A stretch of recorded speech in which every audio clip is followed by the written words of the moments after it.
공사비. 이거 말씀드리기 전에 얼마 전에 제가 속초 부동산에 대해서 교동주공 2단지 있잖아요. 그 재건축 사업성 분석을 좀 했는데, 그리고 제가 공사비가 어떻게 될지 모르겠다 라고 하면서 850, 900 이렇게 공사비 변동을 하면서 여러분들께 추가 분담금에 대해서 말씀을 드렸던 거예요. 그런데 그렇게 하니까 줏대가 없님 기준이 똑바로 되어 있지 않니 이렇게 이야기를 하는데, 여러분 공사비 그러면서 저한테 공사비가 정비사 공사비가 650만원인데 무슨 평당 1000만원이고 900이냐 이렇게 이야기하는 사람이 있더라고요. 그런데 제가 평당 650이 언제적 650이냐, 언제적 평당 650입니까? 몇 년 전이에요. 코로나 이전이에요. 이제는 평당 1000만원입니다. 제가 말씀드렸죠. 자, 공급변수 공사비 서울시 깜깜이 증액 차단. 3.3제곱미터당 시공비 1000만원 돌파했다고 해요.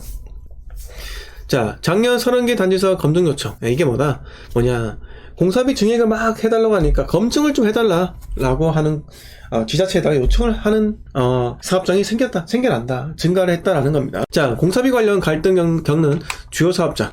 강동구의 서울 강동구의 둔촌주공, 은평구의 대주 1구역 재개발, 송파구의 잠실 진주, 서초의 신반포 4지구.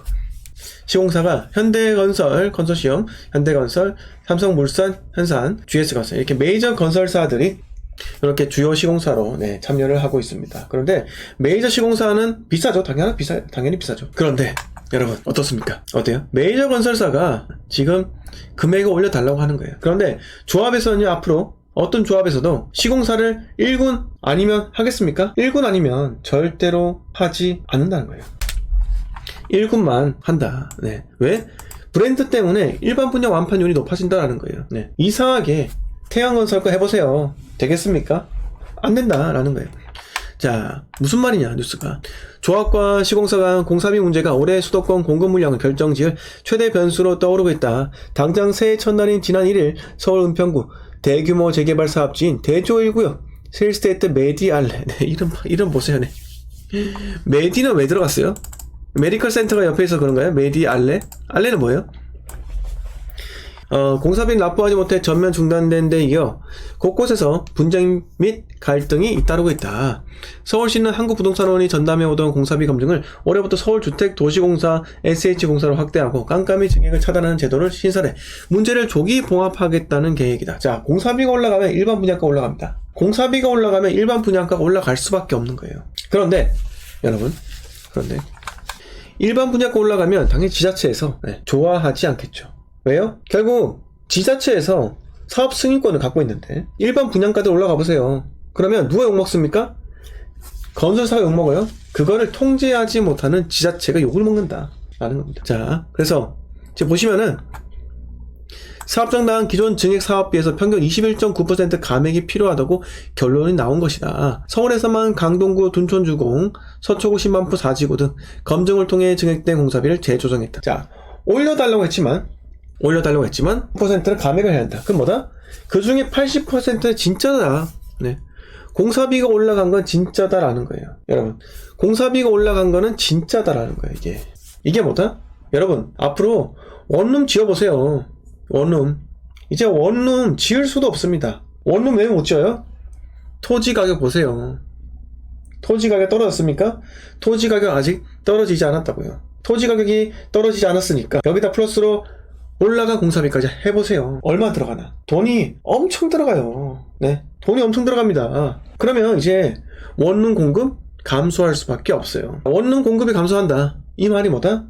어떤 걸 뜻할까요? 원룸을 더 이상 짓지 못한다. 어떤 시장에 어떤 영향을 줄까요? 원룸이 공급을 하지 못하면요, 시장에 이런 영향을 미칩니다. 원룸이 지어지지 않는다. 기존의 원룸 가격이 오른다라는 말이에요. 원룸 가격은 안 오르기로 유명한데 이제는 원룸을 공사비 때문에 짓지 못하기 때문에 원룸 가격이 올라간다라는 거예요. 이미 시장에서 그런 현상이 발생하고 있습니다.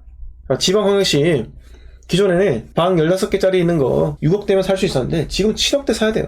왜 올라갔겠습니까? 지금처럼 아파트 경기가 좋지 않은데. 짓지를 못하니까 기존 원룸으로 사람들이 수요가 몰리는 겁니다. 그게 바로 정말 간단한 수요와 공급의 원리예요. 수요 공급의 원리. 그래서 이제 여러분, 원룸은요 제가 원룸은 그냥 매수하지 말라고 합니다. 왜요? 원룸은 경매 물건으로 엄청나게 나와요. 보통 원룸 경매가 나오는 거는요, 전세금 갚지 못해서 나오는 거예요. 원룸은 보통 10개가 있으면 2개, 4개는 전세를 세팅하고 나머지 6개는요, 월세를 세팅합니다. 그런데 어떤 사람은요, 본인이 어디 돈이 급하다 보니까 전체를 다 전세로 세팅한 거예요. 자, 원룸의 세입자가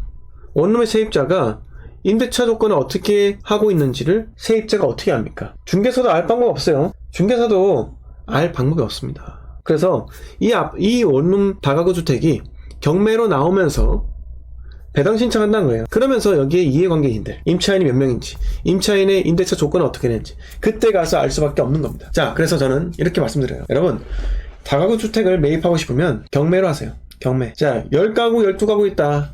그러면 명도할 대상이 10가구, 12가구예요. 재계약을 하든 내보내든 이렇게 할 수밖에 없다고요. 그런데 경매는 그런 리스크가 명도를 해야 된다는 리스크가 있기 때문에 좀 더 경쟁률이 떨어진다. 아파트는 명도할 대상이 한 명밖에 없지만 다가구 주택은 여러 명입니다. 그러면 당연히 경쟁이 약하겠죠. 그래서 저는 차라리 경매를 한다. 아파트 경매는 말립니다. 왜? 어차피 해도 안 돼요. 경쟁이 너무 심합니다.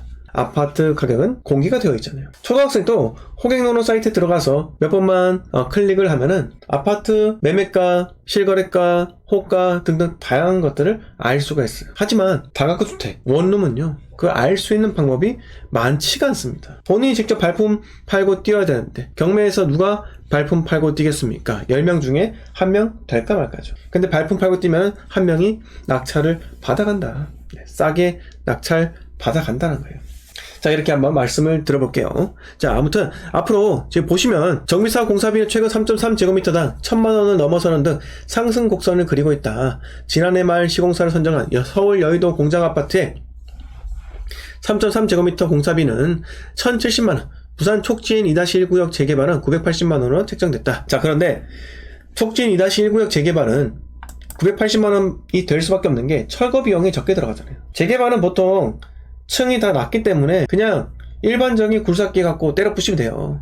근데 이런 공작 아파트는요 10층이 넘어가잖아요. 공작 아파트 몇 층이에요? 여의도 공작 아파트 12층이잖아요. 자, 12층짜리를 때려 부시려면요 여기 위에 굴삭기 올려놓고 위에서부터 내려가야 되는데 이거 시간 상당히 걸립니다. 그래서 지금 이제 평당 1,000만원 시대가 열렸다. 아파트 공사비가 평당 1,000만원 시대가 열렸으면요 앞으로 재건축 사업성은 약해지겠죠. 그런데 여러분 그걸 생각해보세요. 재건축의 사업의 성공 관건은 뭡니까? 재건축 사업의 성공 관건은 뭐예요? 바로 일반 분양 성공률이에요. 일반 분양 성공률. 자, 분양가를 높게 해서 그게 완판되면요 괜찮다라는 거예요. 그런데 분양 세례수가 많은데 입지가 떨어지는 지역하고 분양 세례수는 적은데 입지가 좋은 지역, 둘 중에 어디가 더 나을까요? 고민 한번 해보면 입지가 좋은 곳이 훨씬 낫습니다. 왜요? 일반 분양가 세거든요. 케이스 바이 케이스겠지만 세례수가 적더라도 일반 분양가가 훨씬 높은 것이, 그리고 분양하면 완판율 높은 것이 훨씬 더 사업성이 좋다고 판단합니다. 그래서 여러분 각 지자체 보시면 재건축 아파트 대상들 많다는 거예요. 그런데 입지가 매우 좋은데 재건축의 용적률이 높기 때문에 세례당 평균 대지 면적이 양호한데 용적률이 높아서 웬만큼 용적률을 높여주지 않는 이상 완판은 일반 분양 세례수 늘리기 힘들다. 그런 구역들이 있습니다. 하지만 추후에 그 재건축이 완공이 되는 시점에 지금부터 7, 8년 뒤, 10년 뒤가 될 수 있겠죠. 그때는 지금 비싸다고 생각하는 그 분양가가 먹힐 가능성이 높다라는 거예요. 왜?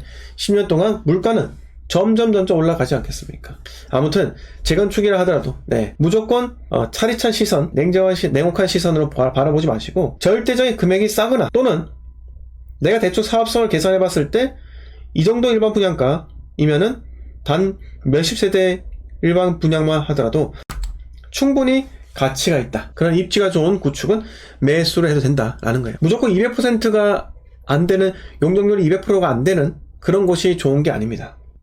그런 곳만이 좋은 게 아니라 사업성을 분석해 봐야 돼요.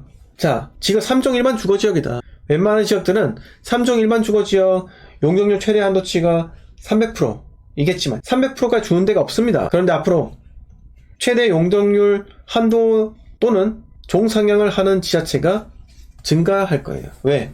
종상향 하지 않으면 이 아파트 재건축 할 수가 없거든요. 그리고 적당하게 지자체에서 타협을 해줘야지만 종상향 해주던 용적률 최대치로 주던 이런 식으로 주어야지만 1차 재건축 성공, 2차, 3차, 4차 이렇게 다른 재건축들도 성공할 수가 있다. 이제 저층 재건축 얼마 남지 않았습니다. 얼마 남지 않았어요. 이제 재건축은요 대부분 중층 이상이에요. 중층 이상을 국가에서 장려를 하는데 이게 진행이 되려면 지자체에서 용적률을 높여주는 수밖에 없다는. 지금 용적률 다 주면 나중에 어떻게 해야 되나요? 이렇게 할 수가 있는데 나중에는 이제 진짜 콘크리트 100년 생각하고요 리모델링으로만 하더라도 충분히 멋진 구조가 나올 수 있도록 그렇게 설계를 잘 해야겠죠.